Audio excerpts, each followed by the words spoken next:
everyone. Welcome to episode 4 of season 3 of the Edge Cases podcast with me, Franklina, and Derrick, UX Derrick. Add some excitement. Derrick. Anyways, thank you very much for popping by this episode. We have lots of goodies to share. Hopefully, by the time this episode ends, you'll be able to take something to work with for the rest of the year. Happy New Year once again. Let's get right into it. So for the first segment, we want to talk about 100 days of UI. So we know that this year started with a lot of goals for people. And people made a lot of promises that they might not keep, but they still made the promises. And we just want to help you, especially those that made the promises, to do 100 days of UI or whatever UI challenge or design related challenge that you planned. So with this, we want to talk about what happened to 100 days of UI. It used to be very popular. It used to be a thing. Like, I jumped on myself. Yeah, it used to be very popular. I don't say back in the day because it makes me look old. It used to be popular a couple of years ago, but it's the hype around seems to die down. And then we'll talk about if it's something you want to do, what are some tips that we can share with you. Let me ask before we start. Did you get any benefit from the 100 days of UI? What did you get from it? I got benefits. I got to even consistency. Okay. So even though at some point it became very boring, and then it became difficult to do because I was doing it after work. Yeah. So after I finish work, then I come and design. So sometimes this was how long ago? How far back? 20? Don't be shy. Like maybe 4-5 years. That'll be 2021. Yeah. Okay. Yeah. Okay. So I think at the same time. Around which so you go to work, then you come back, then you do UI. Then you go to work, come back, you do UI. So sometimes it becomes boring. Yeah. So we are going to discuss how it can not be boring for you. Yeah. Like you learn stuff. Some of the things that you learn, like designing consistent components. Because sometimes the design style you use the previous day is what you use for the following one. Yeah, it's just a different. It helps you train out or helps you be creative because you're trying to do something new all the time. Exactly. So it helps you push through. If you're able to get to the 100 days, I didn't get to the 100 days. I also didn't get to the 100 but if you're able to do a significant amount of these, it helps. It shows you that you can do a lot of work. It shows the amount of work you can do. Because imagine 100 different screens. Let's say you got 50 days and you did one screen a day or one component a day. That's 50 components. Yeah, that's a lot. That's mad progress. Right. So it shows you the capability, or it shows you the opportunity, the possibility, rather. Right. Yeah. Last year, I didn't see anything on 100 days of UI. Yeah. 2025. I don't think I saw. But I remember last 2 years, Michael UV was doing something. Yeah. On that. So it was there as at 2024. But 2025, last year, I didn't see anything. Reduced. I don't know why. I think designers... They think they've come on top. Well, some. But then I think people are trying to hustle also. I think we talked about it in one of our previous episodes. People are trying to hustle. So everything is about getting paid quick. So nobody has 100 days to dedicate to getting better at their work. I don't know. So last year, in the middle of last year, I wouldn't say middle, maybe the third quarter. I don't know if this counts as 100 days of UI, but I went down to the basics. I was designing. It was just for the UI fun of it. So I was replicating designs. Once I see this is very nice, button, calendar, sidebar, toolbar, I will design it. Does that count for 100 days of UI? I didn't target as that. It counts as days of UI, not 100. Mornings of UI, because that's in the morning. Well, yeah. I mean, it doesn't have to be 100 days. Okay. Once you are consistent with it, and it doesn't even have to be every day. It could be every Friday. Yeah. For the whole year. It could be every Friday for the whole year. That's 52 Fridays. That's 52 designs. Yeah, it could be every Friday for the whole So year. what's the whole point? What's the whole point of these 100 days of UI? For anyone who has heard about it or even tried it, what's the whole point? Consistency. For you. Let me just say it also helps you build a portfolio. Okay. Because if you are doing, let's say... Well, true, because the mornings I did those designs, now they are my portfolio. Yeah, right. And it doesn't have to be full designs even. You could say, okay, you do a new screen every week, but then every day you design part of that screen. Okay. That's 100 days of design, 100 days of UI. It doesn't have to be a page. It doesn't have to be individual pages. No, it could be this week I'm designing a home screen of a food delivery app. Monday I designed the header. Oh, the header looks nice. Tuesday I designed the button. Wednesday I designed this. Thursday I designed this. Tied to a full screen all the time. Yes, I think that's... And then the consecutiveness. It comes with the prompts too. A lot of the prompts that are in existence. You know, people go online and say hundreds of UI prompts, and then they follow those prompts. I think it comes from the prompts also. Okay. But then I don't think it's like every design you do in the 100 days or whatever challenge it is has to be. You could, which is fine. There's nothing wrong with that. But it doesn't have to be. It's not compulsory for you to be a different screen every day. No, you could build on... So you can like take an app and decide for the next 100 days, I'm going to build this end to end.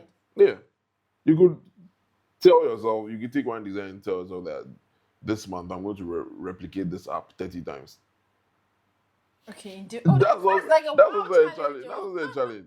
Every day I'm going to do a different variation of this app. Which is also a challenge. Right, you see, so we shouldn't lock ourselves into just one thinking that, oh, I need to follow a prompt. Then they'll give a long prompt. You are coming back from work. Wabre. You've sat in my dinner traffic, sir. Yeah, right. So look at yourself, look at your situation, and then sit down and give yourself a challenge that fits your situation. Mm-hmm. Because those generic ones you get online, they just put what some of them are generated. Yeah, some of them doesn't make sense.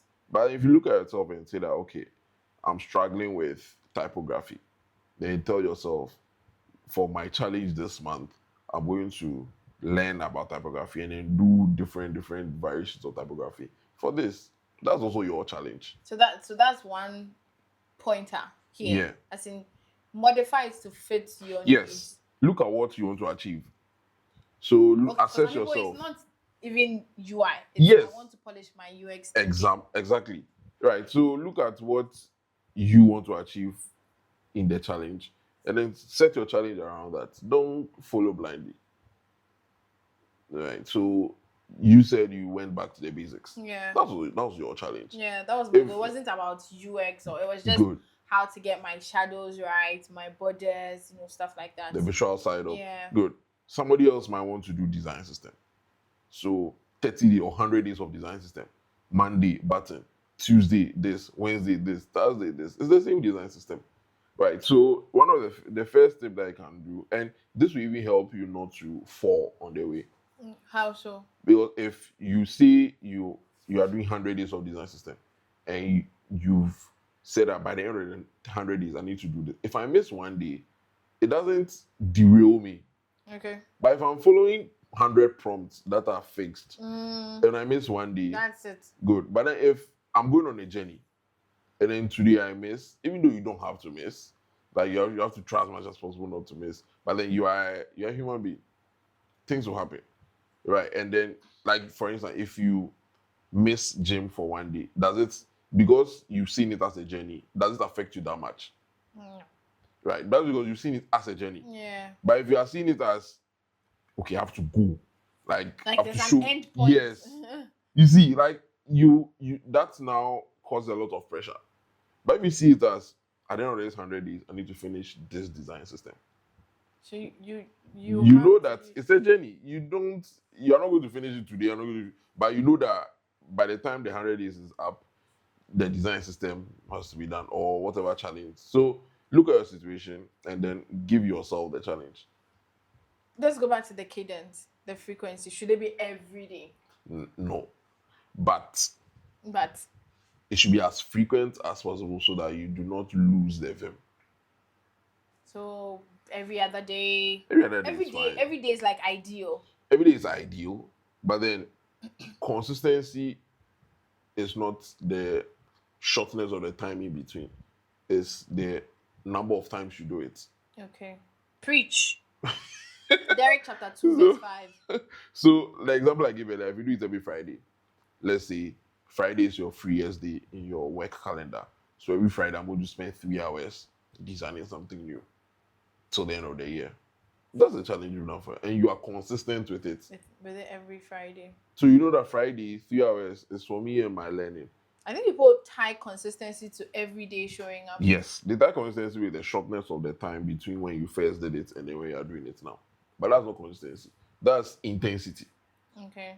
Right. So you first start with intensity. Well, for myself, I start with intensity and then I gradually move to the consistency part because I know myself. If I don't do it a lot now, I'll lose interest. Right. So if you look at my GitHub, in January I had a lot, then it spread throughout the rest of the year. And then October, November, December, I had a lot again. Because I realized after that, those were a chime and all those things came. So that's something you can also do if you want. Start intensity and then do consistency. But then ideally, consistency is not the shortness of the time between the times you do the activity, but it's how often, the frequency. I think mine is consistency from the beginning, but then it's not an everyday. But you still doing it. I just have to show up. Yeah, I just have to do a tiny bit of that thing. I don't have to do like 3. Assuming I start with 3 hours, I don't have to do 3 hours tomorrow. 3 hours. So it's like maybe 3 hours today, maybe 30 minutes tomorrow. That kind of consistency. That's how it is in my dictionary. So once you start, don't burn yourself out, because burning out also causes you to not continue.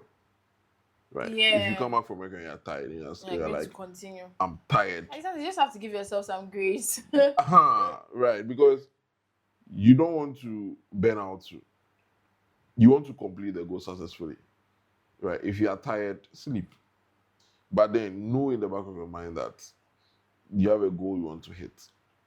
Right? You have a goal you want to hit. And that's one. I think I've started the challenge a couple of times, and there's something I didn't even get to day 3. 100 days. Yeah. There's something I didn't even get to day 3, and I forgot about it. Right. Maybe like you said, the context, because I'm pretty sure you also went on full mobile screens. That's another thing. Because when I was doing that morning thing, I wasn't designing screens. I was designing individual elements. Yeah, so maybe I'll take a calendar picker, or I'll take a toolbar, a formatting toolbar, or I'll take a sidebar. So I wasn't designing like a full page. I'm sure I'm not giving up on the second day. Yeah, so I think you have to come, if you see that the full screen is not helping, just come lower. But it's all part of design. Some of it too, the entire design doesn't have to be the same mode of work. As in, Monday can be design UI, Tuesday can be read an article. It's still Wednesday can be listening to a podcast, Thursday read an article, Friday design a screen. Right. That way there's variety. Exactly. There's variety. So point number 3, variety. Yeah. So vary like your activities. Because if you do the same, it's always monotonous. You are going to get bored at some point. Yeah. It becomes a chore than something. It becomes a chore. That's the word. It becomes a chore. Because if you start Monday full screen, Tuesday full screen, Wednesday full screen, Thursday full screen. And creativity drains. Like it drains the excitement out. So you need to recharge. Yeah. You need to recharge. So you can put the screen, the UI design maybe Friday, and then Monday do your article, Tuesday. Or what you can do is, that Friday you're going to design something around, let's say, a mental health app. Then Monday you read about designing for mental health, and listen to a podcast around that. Then keeps you in that space. So by the time you get to the Friday they are going to do that actual design, you have context. Sure. Right? That's why you have to sit down and then do the plan. So another one, don't just do, like, you have to plan. You have to plan the plan. Because if you just get up and say, okay, I want to do 100 days of UI challenge, day 1, then you sit by your computer. You're not going to figure out what to do. Exactly. You see, but if you want to start it on the 1st of January, But now you should start planning the Planning. plan. You should start Okay. planning the plan right now. Right. So that you can make it suit you. So every Friday I'm going to design a mobile app. Or every Friday I'm going to design a UI screen, whether mobile or web. Good. Then you say, what is it going to be about? Then you have all those Fridays. So let's say you are doing the first 3 months. That's like 12 weeks. Yeah. So now 12 Fridays. So you should come up with 12. Good. You should have done something within Exactly. that 12. So now, before you get to that Friday, what would you be doing the rest of the week? So now you can plan the rest of the week. So you're planning backwards. Yes, to fit or to come and converge on that Friday. So everything you've learned should impact what you are going to do on that Friday. Okay. Right. So that by the time you finish, you have 12 well-informed designs, which are better than 100 UIs that 100 random UIs that do not tell any story. You see, and even that Friday, you can, with all the context you have, you can design more than one screen. Yeah. I think you'd even enjoy and adding more. Because you learn so much getting here. You see, doing that for 3 months, it's also consistency. Yeah. Because you are doing every Friday. Varied consistency. Yeah. I don't like it. Yeah. Right. So when you are thinking of UI challenge, don't just think about the UI doing. challenge. Don't just think about the thing that goes on in Figma.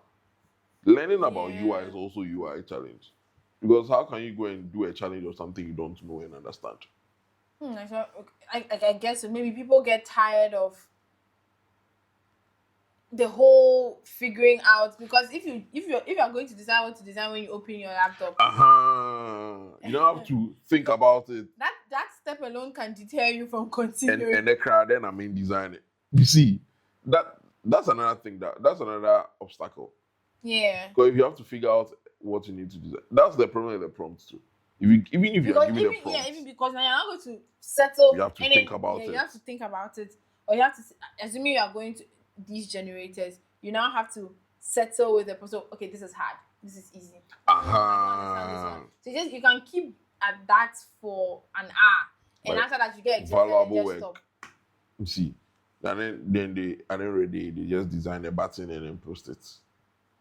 You see, so you need to sit down and plan. If there's something you want to do, sit down and plan. If you don't know where to start, you can even though we are saying the online prompts are generic, you can take them and then go through them and then pick them ahead of time. Good. So you can plan the week or plan the cadence and all those before you start.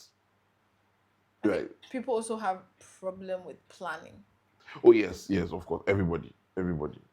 But then if you don't plan, how do you get better at planning? True. Right. So you need to do it and fail. Yeah. And then do it and fail, and then you know how to improve your plan. So it means you need to have, you should be able to look back at something in order for you to move forward. Yeah. That's another thing I wanted to say. Plan. So at the end of the 100 days, what do you want to get better at? And then work backwards. Good. Like that. That will help you. But if you say at the end of 90 days, what do you want to? know how to design. Of course, you are designing. Good. You see, so you should have a plan. So the thing you focus on is what you plan on. So maybe like me, mine was the visual. Yes. I think it was a 90-day or 100-day thing. At least I should see some progress. Yes. Right. So if at the end of the day you realize that your design on day 1 is not worse than your design on day 30, then you didn't do a proper design challenge. Okay. Because you don't see the improvements after the challenge ends. You see the improvement during the challenge. During the challenge, you should see where you started and how. So if I see your day 100 and your day 100 is trash, and I go and see your day 1 and your day 1 is also trash, then you didn't do anything. You're just wasting precious time. Yes, you're wasting our time. We are seeing your designs on Twitter and you are wasting out. Right. So that's why it's important to have a plan, so that you can have a metric for seeing whether your challenge has worked. Yeah. I think people just jump into I'm going to do 100 days of UI. Because it's a trend. But then you need to be intentional about it. Sometimes you don't need 100 days. Sometimes you need a week. Sometimes you need a week, just 1 week. To lock in, proper. If you do every day for 1 week, there are some things, let's say the basics of illustration. I'm not saying those complex one you are seeing. The basic, just putting 2-3 shapes together to form an empty state illustration, or 2-3 shapes together to form a loading state animation. Yeah. Something like that. You don't need a whole 1 month or whole 1 year tutorial on animation. You just need to know how to put colors together, how to use the pen to some of those simple stuff. Imagine you say you are doing an empty state animation, one a day, and you do 7 for a week. 7 you'd learn something. So your goal shouldn't always be the big one. Oh, by the time I finish this 100 I days, should be a motion designer. I should be the motion designer. Oh boy. Who are you like? So like set realistic goals. Set realistic goals. Like, oh, I want to do 100 days of YouTube. By the time I finish the 100 days, I should be like Reagan. You know the tears Reagan is crying in his. Sometimes he wants to sleep, but he has to script a video. You see, so set realistic goals, and it will only help you. But then I think people want to be ambitious, want to have big goals, big vision. Like, set realistic goals. At the end of the 100 days, I want to be better at recording short form content. How? I want to be able to go through the video without taking more than 3 breaks. You should see me when I'm taking my. I would say the thing it now sounds like rubbish in my head. I should be able to form coherent sentences without putting in filler words. Yes. Like I should, you see, flow. Things that you can work towards, so that in the, let's say, day 20, you watch the video. You go like, you've actually. You watch day 1 video and like, hey, difference will more. Even that will keep you going. That will keep you going. Imagine you say 100 days of YouTube, and the 93, you check out, you're on 20 subscribers. That requires your mom's friends. And now you took their phone and subscribed. But you see, but how do you go about, let's say, let's start from whatever goals you have. How do you make sure that you stick to them, and then what inspiration can you draw from that to the 100 days of? So I haven't exactly been a goal person, like a planner person. I usually just dive into it and I figure it out as I go back. So you are the one we are talking to? Yeah. Okay. So I'm taking a lot of notes really. But then I changed, or I started changing mid last year to the ending of the year. So every quarter, thanks to the Bullshifts community, because I wasn't doing this. So every quarter, I take something I want to do and then I break it down. So maybe I want to finish my portfolio by the end of the quarter. What do I need now? I come down, because building a portfolio there's the home page, there's your about page, there's your case study section. You have to write. You see, so if I just put it at, I want to have my portfolio done, I have not said anything. That's too broad. Exactly. So then, okay, what is the smallest bit I think I can get done? Okay, my homepage. Fine. I would use the whole quarter to do my homepage. Okay, the homepage. What do I need there? Then I start breaking it down like that. So now when I go into that quarter, I know at the end of the quarter I should have my homepage. Then before I start, like I would have known the sections I need to create. So as the months and as the weeks are going by, I know if I'm on track or not. When the quarter ends, you set checkpoints. Exactly. And by the time the quarter ends, what did I achieve? Okay, fine. I wasn't able to get the homepage, but I was able to get this section done, this section done, this section done. So for me, it's knowing getting the broader picture. In this case, I want to maybe be good at my UI skills, or I want to be good at shadows, or I want to be good at gradients, I want to be good at colors. How can I break it? Like, what's the next step down? Maybe it is really reading on shadows, right? The practical applications of shadows, how shadows really work, the whole lights and things. In my design, I think in building my portfolio, probably be the various sections.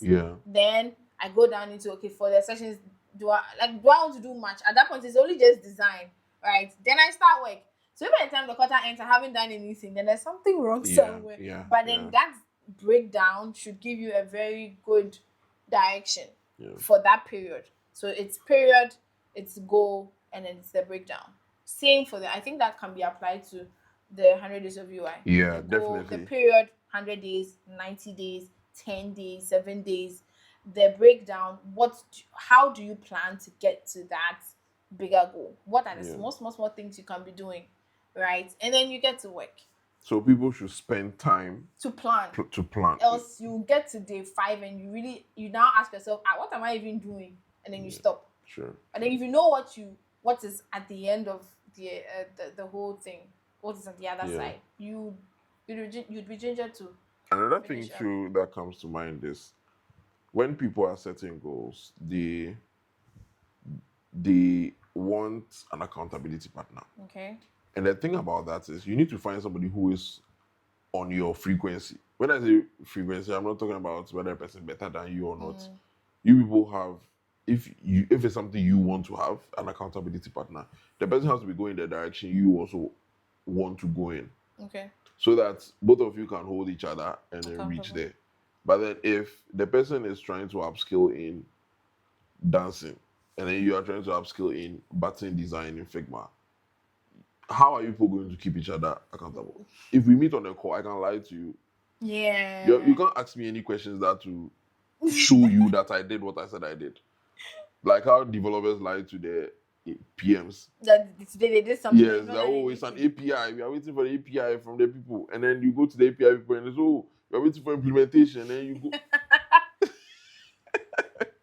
Right. So, if you want to get an accountability partner, get somebody that is on your frequency, same wavelength. Exactly, and then you are working towards almost the same thing. Exactly. Right, and then don't fall into the trap of getting a big accountability group. Like the accountability group now, Nipa 50 won't. What are you going to? Right, you just be lying to yourself. So find someone, if it's one person, 2 people, find them and then make sure they are going to the same direction. And then you people can, at least that can help a little bit. Even bullshit is sort of an accountability group. Yeah, because honestly, like I said about this whole goal thing, I really wasn't big on planning. I'll just go into the thing, and then if I see that I can't do, I'll just smoke it. Cool. But with the planning, the quarterly planning, it's like I have something to do every day. If I don't do it, then my house will just start following me. But yeah.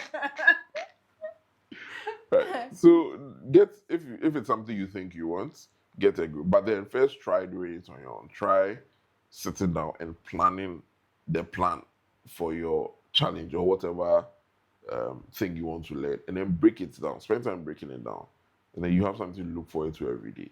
That way, you can do better at adhering to whatever plan you have for yourself. Last question before we end the segment. When people say 100 days of UI, it's usually associated or it's tied to beginners. What do you think? I think it's because of how the whole thing started. Okay. That you can let a beginner can do 100 days of something and then at least they get some proficiency within whatever. So I think it's due to how it started. But then anybody at all can do a challenge for themselves. Anybody at all. When I was moving from crypto to pharma right now, I'm in pharma supply chain. I had to learn about the pharma supply. Yeah. So I did a couple of weeks of learning, watching random YouTube videos of seminars. The things I've watched, random videos of seminars of the pharma, their conferences, the supply chain, how it works. It's quite complex. How it works, the distributors, the suppliers, the buyers. I had to learn all those. I had to learn all those things. That was also my challenge. Okay. Right. I don't think I'm a beginner in design. And I had to learn. I had to learn how the people in that field think, what the users, what they think, how they think, what goes on there. So that was my little challenge. Right. You also mentioned you had to do shadows or visual. You didn't do them because you don't know how to design. Right. That in my new team, I had to redo a design system. And it's been a long time since I did the design system because in all my teams they've already had it there for you. Right. So I had to spend some time relearning all what I thought I knew about design system in order to come and do a design system. Right. So I don't think it's just limited. It's because of how it started. That's why it feels that way. But then it doesn't have to 100 days also. Remember. Yeah. Because, yeah, I agree. So, the number of things I've picked up here: planning, Planning the plan. planning the plan. Yeah, get a bigger goal, break it down, set the the challenge to fit your context, your needs, Yes. what you want at the end of the day. Yes. Yeah. Anything else you want to add? Don't include your ego when you are making the plan. What does that mean? Don't over plan thinking that you can do everything. Okay. Yeah. Like, just stay on the lane. Like, Yes. just be simple about the thing. Like, who are you going to impress at the end of the day? Yeah. It's for you. Like, you are the one going to benefit from You're it. going to show yourself. So why do you want to show off? Like, well, I finished this book in 2 weeks. So what? Yeah, you get likes. So what? True. So don't overplan or try to impress yourself.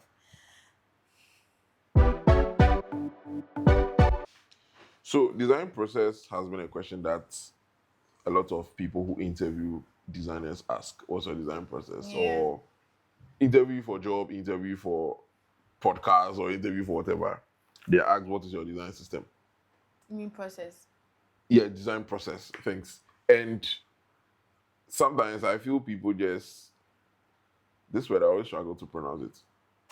Regurgitate. Is that it? I think so. That's the word, right? I'm very sure. Yeah, like they vomit. Yeah. I mean, let me use vomit. they just reproduce the, have you 3 words for just what I have to say? I mean, it's about 4. That was about 4 pounds. They just, it's okay. They just bring back what they learned in boot camp. So they just say, oh, first I research, and then when I finish the research, I bring out ideas. They just take design thinking, shake it, and then say it back to you in different words. Right. Yeah. But then I found in my own practice that it changes. Yeah. Right. So in this episode or in this segment, I want to talk about how the design process changes, and then from a personal point of view, how it changed for you from when you started design to now. Because now you know better. Well, not that the previous one was bad, but then at least you I get what you're saying. Yeah. So I'll give a bit of context on my own. When I was getting into design, I used the Google course, Google UX course, right? Very popular. The Google UX course defined, I think, 3 different kinds of design process. The double diamond, the converge, diverge, then converge. Then we have the normal one, which is the design thinking, the empathy, ideas, and all that. And Google had one last one, which is their in-house framework. I think is understand something. I forgot saying. I know. So those were the ones I had. I had memorized all of them. And anytime I was going into a design, I made sure you go through those steps. Yeah, I made sure to have empathy, this, and I made sure to do them individually, regardless of what I was doing. Right, and that was because that was what I knew. Yeah. But fast forward now, it's like it has become second nature that I know what to use at what point in time. Right. So how has it been for you two from the beginning?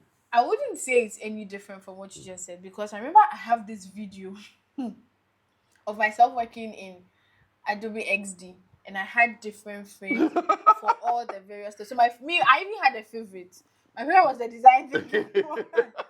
So before I start any project, I have this big artboard for the ideation, research.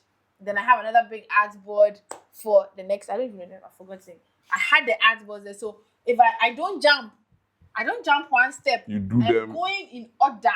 I have to talk to users. I have to synthesize and analyze. I have to wireframe. I have to ideate. I have to do all of those things. And that was happening outside of actual work. When I started working, when the first few weeks in my head, I'm like, okay, but do we have time to do research? Do we research? Do we talk to users? Do we have time to analyze what we've got in? What time do we have to do the wire frames? Do we do lo-fi? It's like, so first, and I'm designing high fidelity. What is going on here? What happened to the design process, the design thinking? What happened to that? Why are we not applying that here? So it took me a minute to figure out that what you are learning Yeah. is very different Yeah. from what the work actually is, or how you get the work done. That begs the question. Do you think design education has failed to catch up to design practice in real life? I would say it's, I don't know if it's how it's being preached. I know some of them will go like the design process is not linear and all that, but we have to find another way around that to just let people know it's a framework. Yeah. It's not a It's not process. theory. It's not it's Or it's not not law. it's no. It's not a process. It's a framework. It's just to guide you. It's a toolbox. Let me put it that way. You don't use a spanner for everything. Neither do you use a screwdriver for everything. When you see a screw looking some way, there's a particular spanner you will take, or screwdriver you will take. Fit Right? for. My in-law is a fitter, so Oh, okay. Hi, in-law. So we the tutors have to find a way to ingrain that knowledge into the students, Yeah. that these things, they are just frameworks. You don't have to use them. In fact, you can come up with your own design Yeah. process. You can decide that you won't do any process. You will design straight up. That's how I'm working on my products. I'm designing straight up, and I will go and learn and come back and come. Like, there's no law against that. But then these things have made us think that our case studies should follow suit. I have to research. I have to speak. I to used to the write students. case studies like that. Yeah, Yeah, empathy. empathy. Then And then you write what you did. I empathize with 20 users. And I asked them this and this and that. And after that, I analyzed their feedback and drew a how my three statement. Like, all of those things, people have come to see them as, I have to do. Like, if I don't do it, I'm not writing a case study, I'm not designing, or I'm not a product designer. But that isn't the case. So I think it's how it's being communicated, what the thing actually is. It's not a process. It's not a process. There's no design process. They are just frameworks. They are tools. They are theirs. Somebody just like me decided to get up and go, let me just make this easy for these people and write it like this. And then we all just jumped on the wagon. Yeah. You see. So what would you do different in your design process? So if you went back, say, 4 years, what would you do different? Take one project that you did all those steps for. What would you do different? I would design first. Why? Okay, so it's two things. It depends on what I am designing. Okay. If it is something that a lot of people have done already, just study what is out there. Figure out why these guys are successful. What is making them successful? What about their experience? What is their value proposition? Also, we've spoken about this thing before. We designers think everything is about experiences. We don't look outside of the industry the product is operating in. So that's one thing. Just narrow focus. It's just on in everything that has got to do with the design, the colors. Somebody will say that they did competitor analysis and their color was green, so theirs is blue because color psychology says something. You see, so like you have to. If I were going back 4 years, I think that's one of the things I'll do. Looking at what I'm working on and then asking myself, okay, these are that things that, assuming people are doing it, because there's assuming I want to build a website builder, I want to design a website builder. There's Wix, there's Squarespace, there's so many. The thing now is, instead of me to go and do research and go and be talking to them, I will go and use their products themselves and figure out what it is that is broken. Yeah. I would go and look at their reviews online. Like, you probably don't even need to talk to people. You don't need to talk to a lot of them. Almost every piece of information you need is in there, right? So going back, that's one of the first things I'll do. Second thing is, fine, you need people, but you need to talk to people. Yeah. But then you don't need that to be the first step before you attack any problem. There's nothing wrong with designing with assumptions. There's nothing wrong with it though. Like, I don't think before my my thinking on design processes was shaped into Yeah. this. I didn't know anything about assumption. Like I can create my own assumption. I can't. Oh, I didn't know how to. So we should learn to design with us. Like you have to be on. You have to stand on your. You have to stand firm Yeah. on the fact that what you are doing is based on assumptions, Yeah. and you are Yeah. ready to learn. That is where it will go to users, Yeah. and then Being you go ready and. to learn is key. So those are the two things I'll do differently. The rest are all as a result of what I do. Yeah. Because if I go and if I do the assumption and take it to users, I'm doing research. Well, true. If I look at the other people, I'm doing competitor analysis. If I look at them and ask myself, okay, what can I do better? I'm doing how my two statements. True. So everything else is an after, like it just comes after the fact. So those are the two things for me. True. True. What true. about you? I'll do some of those. And I would spend less time trying to follow the rules one to one because it causes a lot of time wasting. yeah. Because some of the things you do them and you won't even end up using any insights from them at the end, Yeah. right? Because you say, "Oh, you want to do empathy," and you ask the You user do some empathy questions. map and you do all those things. At the end of the day, how many people who have done empathy map ask them how that empathy map Help has them. contributed to the final design that they did?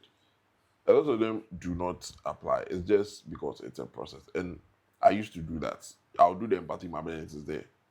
You just did it for you Because have to it's do it yes, because you I had have to do it. Right. So going back, I would spend less time on trying to understand or trying to get clarity of the problem before starting, because there's clarity in motion.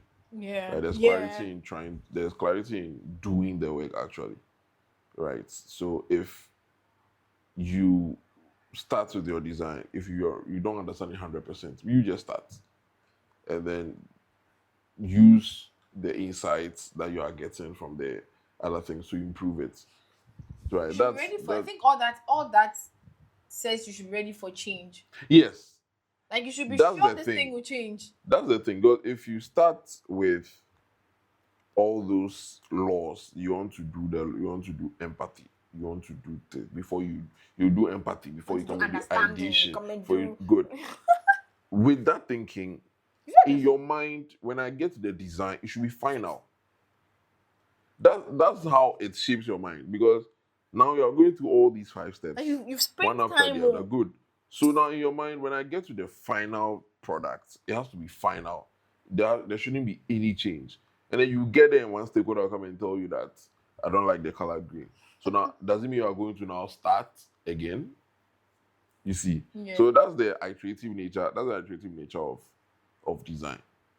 You can start from anywhere. Yeah. You can Most of start the time from you anywhere. you don't even start with research. You can start from anywhere. And then you get wherever I want to get to.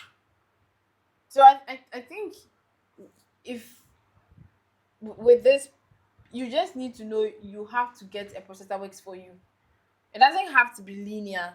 It doesn't have to look like the design process. Like it's you can just come up with your own. Like the way mine right now is I'll design first and then put it. There of course there are certain situations where you need hands or like people to talk to first. Assuming it's a space that you've never designed in. Mm-hmm. That one there. Yeah, You need to talk to some people. You yeah. need to talk. You don't not. If I even say talk to some people, it makes it look like you have to go and talk to your end users. You can talk to people who have first hand knowledge on the thing. Yeah. It can be your PM. It can be customer support. Like all these people are internal users, like internal people you can speak to. It doesn't have to be external. Because we have this notion as soon as when you say speak to users, you have to get them on a call. Sit in Trotro and then go go and talk see to them. them and you're blowing the whole thing out of proportion. Yeah. And also you should also have in the back of our also twice. Also, you should have in the back of our mind that your one design process will not work for everything. So you need to have in the back of your mind that this design process I'm using today, it might change tomorrow based on what I'm working on. Yeah. Because if you need to change the copy on a button, you're not going to go through a whole process to do that. Right. But if you need to redesign an already existing flow, then the process will be longer because that's a significant change. Right. So having the back of your mind, there's no single process. Nope. The In process you fact, use there's no today, process. Yeah. There's no process. the process you use today, you might not use tomorrow. And you should just accept it. I think maybe people want structure. Yeah. This time I'm framing it as a framework. Because framework gives you the leeway of, designing it how you want to design it, picking and choose, arranging them how you want to Yeah. arrange it. But as soon as it becomes a process, like assuming you're a science student and they are telling you to, I don't know, one of these scientific experiments, it's a process. Like if you jump from one to one to three, you've made a mistake. You're not going to get. You have to follow it. You have to deeply, follow it. yeah. Like it's a process. That is a process. For us designers, they become frameworks, or they become tools, or they become, I don't know what to call them again, but they become those things where you get to decide how you want to use it, Yeah. where you want to use it, and when. They're supposed to guide you, not restrict you. Exactly. So you to surprise you that you didn't see some senior designers think like that. So it's not just you as a beginner. If you want to mention some of these things, Nope. mention. Nope. So at least the takeaways here is when it comes to your design process, Yeah. you can design one yourself. And then there's really no process. They are just, think of them as frameworks. You get to pick and choose how you want to use them. They are there. Yeah. They're there. So Basically. just pick and choose how you want to use them. There's no linearity. Is that a word? There's no there's no step by step to follow here, especially when you're being a designer. Please let the creative juices flow in whichever direction. Right. So we all know Derrick, aside being a designer, has taken it upon himself to be a developer as well. And he he recently launched his product Chime. And since he's here and he's our co-host, he will tell us about it himself. Tell us about Chime. Hi. Thank you very much for the opportunity. So Chime is a reminder app that reminds you of everything. So it's your one reminder or your one alert system for everything, for your calendars, for your emails, for your reminders, for your alarms, everything that you want to connect with, you can. Right. So currently there are three main integrations. You have the to-do list integrations, the reminder integration, and the calendar. And the calendar, you can connect every calendar you want to it.